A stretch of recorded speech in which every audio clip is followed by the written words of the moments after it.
एक लड़की थी आयशा, बहुत नेक, बहुत सीधी और दिल की साफ। गांव वाले उसकी अच्छाई की मिसालें देते थे, लेकिन एक दिन अचानक आयशा का इंतकाल हो गया। 2 दिन बाद गांव के इमाम साहब को एक अजीब सपना आया। आयशा जहन्नम में दिखाई दे रही थी।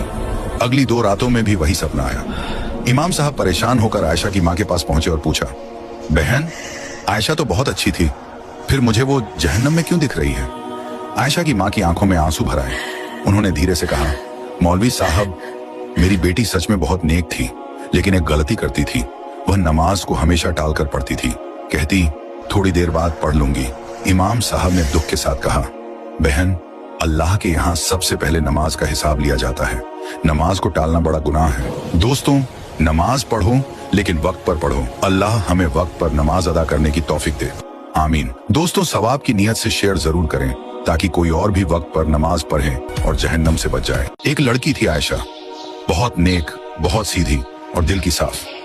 गांव वाले उसकी अच्छाई की मिसालें देते थे, लेकिन एक दिन अचानक आयशा का इंतकाल हो गया।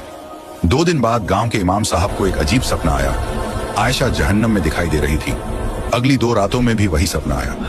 इमाम साहब परेशान होकर आयशा की माँ के पास पहुंचे और पूछा, बहन, आयशा तो बहुत अच्छी थी, फिर मुझे वो जहन्नम में क्यों दिख रही है? आयशा की माँ की आंखों में आंसू भर आए।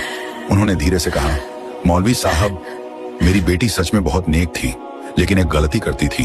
वह नमाज को हमेशा टालकर पढ़ती थी, कहती थोड़ी देर बाद पढ़ लूंगी।